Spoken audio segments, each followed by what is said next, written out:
Right, Jack, how happy were you to get Kyle McGuinness over the line, done on deadline day, and have him part of your squad? Delighted, I think, because of what I think of him as a player. He's obviously a player I've worked with previously from a young age, and always thought he had the potential to go and have a really good career, and I think he's continued that development at St Mirren, and hopefully we now can improve him further and take him to another level of the game. So really excited about it. I think it fits with the profile of the player we've tried to attract to the club throughout the last few months, and I think it bodes well for our future that we've managed to attract him to come here. And announcing him played up a lot is adaptability. What sort of a midfielder is he, and where can he slot in your team? Well, he's already obviously played in a wider area for me initially when he came through, but I think his future and where I see him is more centrally. But I think what he gives us is a different dynamic in the middle of the pitch. We have, Alex fulfilled a certain role this year, and we also have a number of players that are really comfortable coming and taking the ball, whereas Kyle has got a little bit of everything.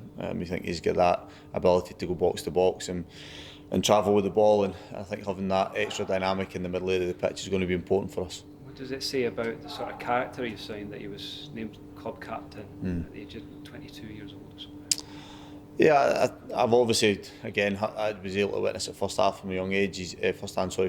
He made his debut at Easter Road, ironically enough, for St Mirren as an 18-year-old, and at half time in a game, I think we were 2-0 down at the time. So I think even his ability to handle that type of occasion immediately, and then he played in a real tough half season at St Mirren in terms of trying to stay in the league. So he had challenges as a young player that I think we've seen very quickly, that he had a temperament and character that was able to handle it, and he's obviously grown into that. There was other managers that appointed him captain and seen those leadership qualities in him, but for a young man, I think he's had to show maturity to deal with some of the challenges he's had. A long contract handed to him just shows you spent money on him as well. Just shows you how happy you must have to have him here.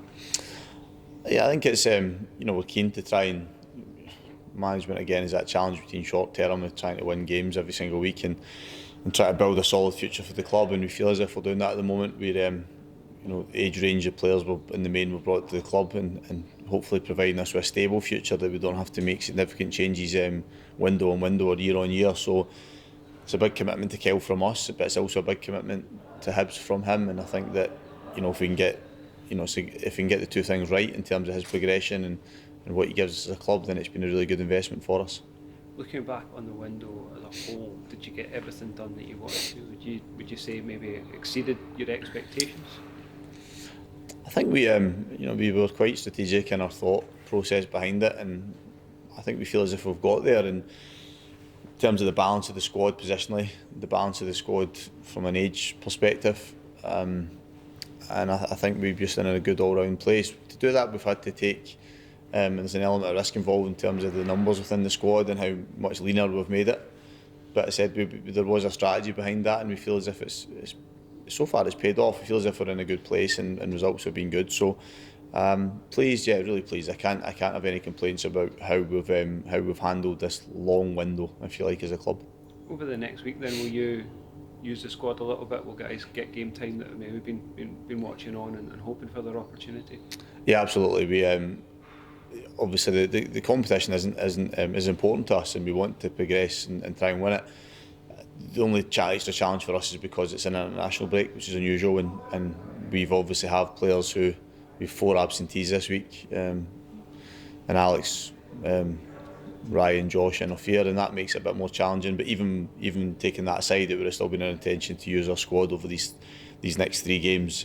So we'll make significant changes over them. But I'm excited with that because I've had a group of players that I keep mentioning how well they train every day. So the team that takes the pitch tomorrow, while it'll be much changed, it'll still be a good one, and it'll still be one that I think will play at a level that we've set for the season so far. Is it easier to keep guys who are maybe on the sidelines happier when the team is winning, and there does seem to be a good atmosphere around the place anyway? I think irrespective of winning or losing, I think they become your most important players at times, because not playing for any footballer is tough and frustrating.